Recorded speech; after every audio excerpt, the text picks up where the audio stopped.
Let's get to the conversation. The ADC chieftain Chile Igbawa joins us on Beyond the Headlines. Mr. Igbawa, thanks for joining us this hour. Peter Obi formerly joined the ADC on New Year Eve. Beyond the headlines, beyond the reactions, how does this change political calculations for your party ahead of 2027?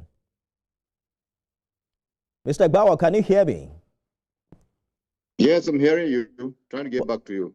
Well, I'm asking how you think Peter Obi's defection to the ADC on New Year Eve changes the political calculation for your party ahead of 2027. Well, first, thank you very much, and good evening, viewers. The public declaration by Peter Obi was not when we knew he was with us. Like he said it himself, he has been part of the coalition from the beginning. And so it's only that he made his public declaration on that day. So we have always known that he's part of us and that he would eventually publicly declare his membership of the ADC. And of course, we know that he has a good followership. At the last elections, we knew his performance, how it was. And because of that, it is obvious that his coming into the party marks a big, change in terms of the followership of the party. I don't know if you've heard the position of some critics, the fact that they say this defection is effectively a step towards a predetermined VP arrangement with Atiku Abubakar. How do you respond to that? I wouldn't want to respond to that because Peter Obi is available and I'm not directly his spokesman. I do know, however, that there's a lot that has gone, on the ground in negotiations and discussions, but I'm not the proper person to disclose whatever the details of the discussions are. But like he said himself, and like, Atiku Abubakar has also said, they are in the party with a singular objective to rescue Nigeria from, relapsing into a one-party state and the destruction of multi-party democracy. So whatever discussions were had at the back, what you know is that they have a singular objective, both of them, and that's why they can come together. Let me read an excerpt from a tweet from Festus Keyamo, who is the aviation minister and a member of the APC for you.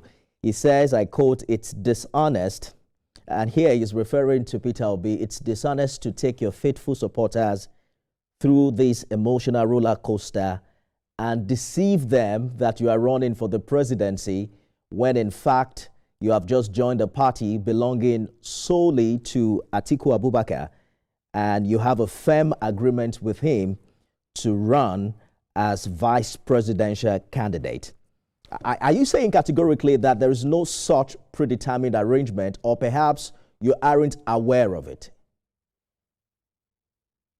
I couldn't be unaware. What I know is that the person who has made the statement is the one who is unaware because he's not a member of the ADC. He's a member of the APC, and I think he's just promoting his party out of fear regarding what the party can now see. You were aware that when the ADC started, the opposition coalition started coming together.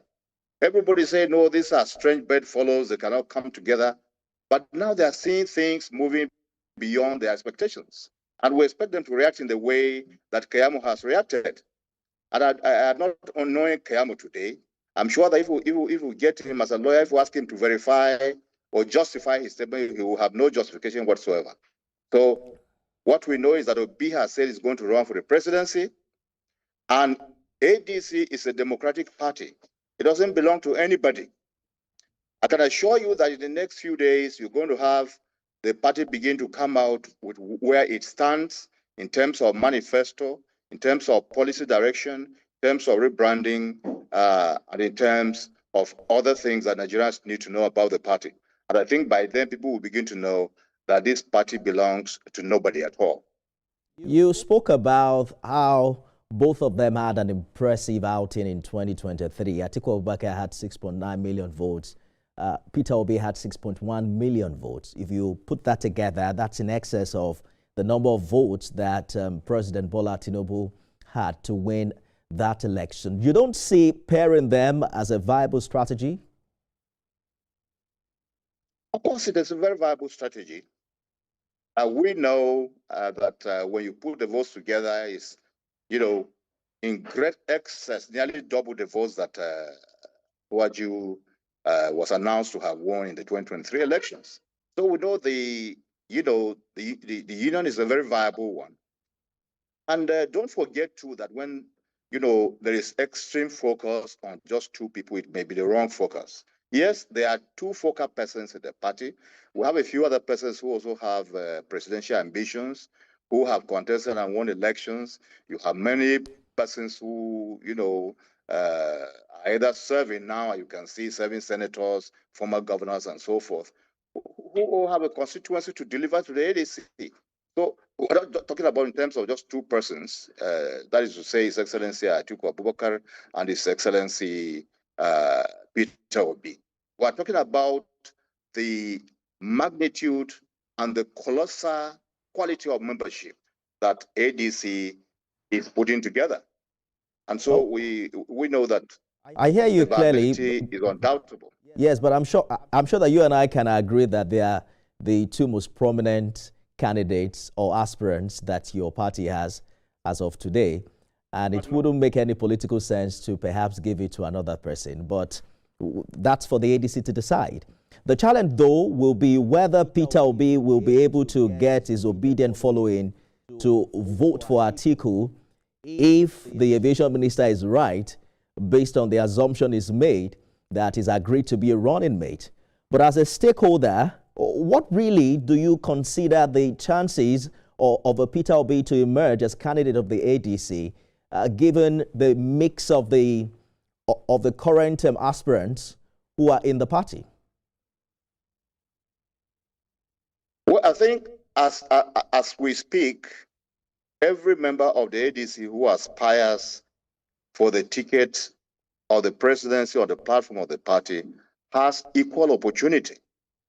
And it depends on how well you are able to do your work, how you are able to convince members of the party that you are the best candidate.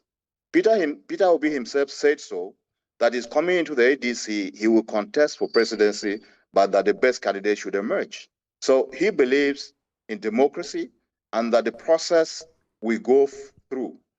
And he is depending on what the people, the members. ADC Chieftain, Mr. Igbawa, Mr. Chile Igbawa, thank you so much for staying the course on the program this evening. You know, zoning has also been a recurring theme in Nigerian politics, and what some critics of your party are suggesting is that ADC is repeating PDP's 2023 error by being ambiguous about its zoning policy.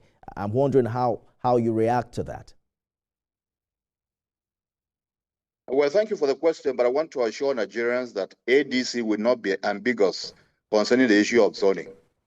There are a few things that need to be put forward, and that's what the party is working on. And I believe that by the time these things are exposed to Nigerians, the issue of zoning will come at the appropriate time. And we are all Nigerians, and we're here, we know what the zoning is, and we know what is proper about the zoning. So there should be no fears at all. ADC is not a foreign party, it's a Nigerian party, and it recognizes the principle of zoning. So there should be no fears. It will be done at the appropriate time, and I'm sure that it's going to be done very much amicably.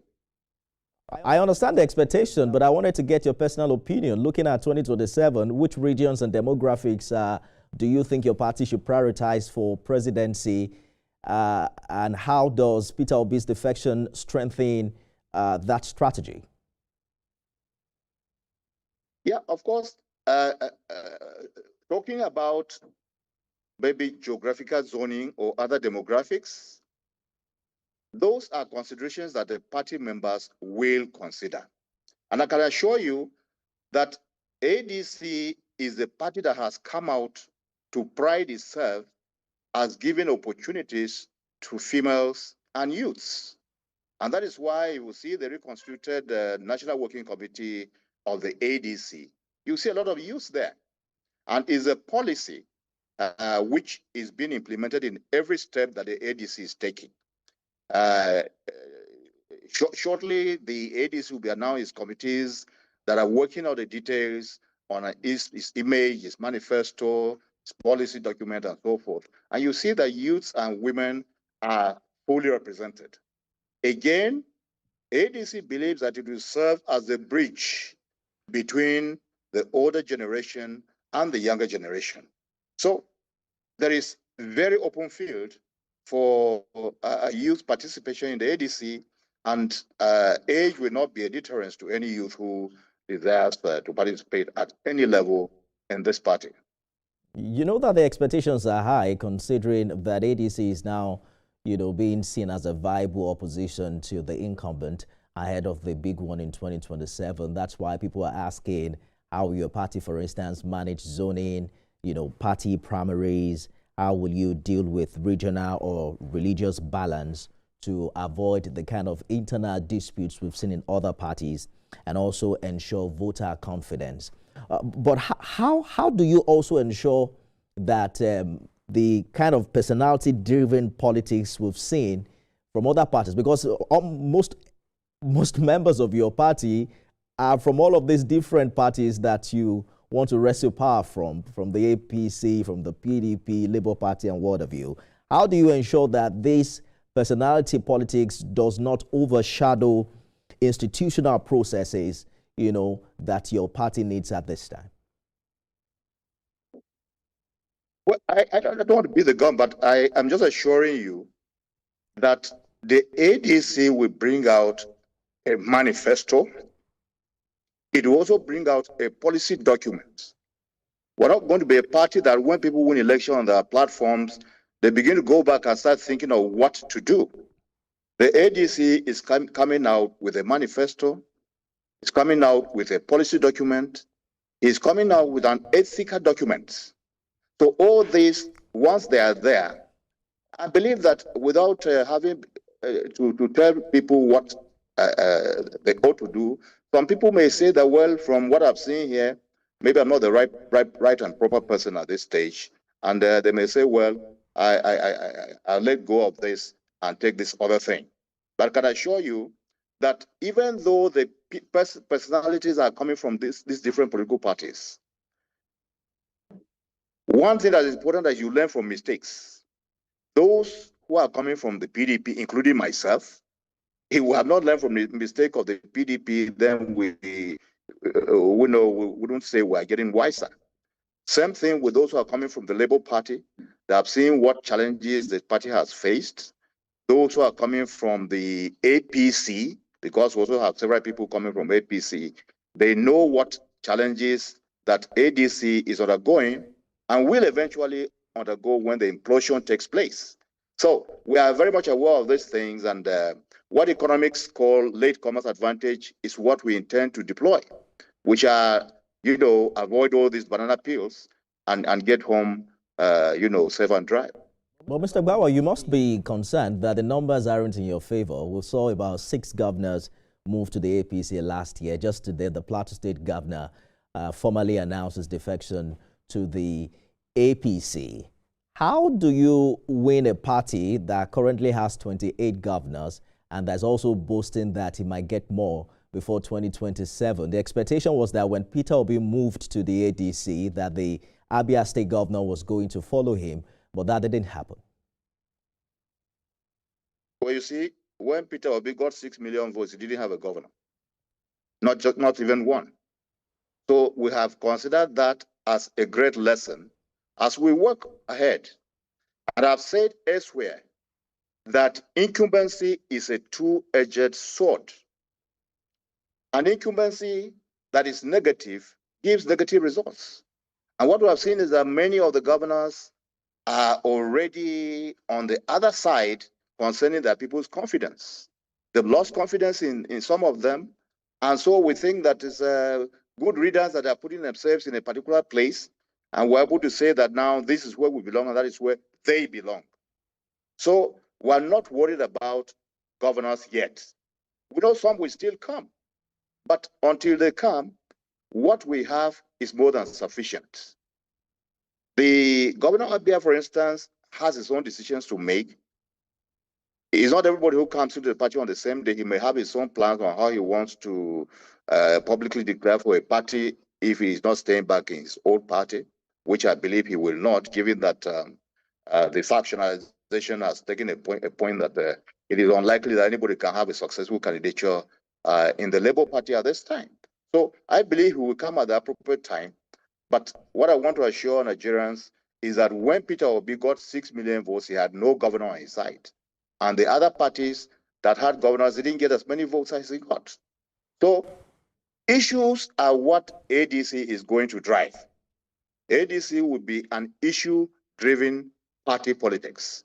So when we bring out the issues, the people will see the difference between the ADC and the other political parties. I think that's what's more important.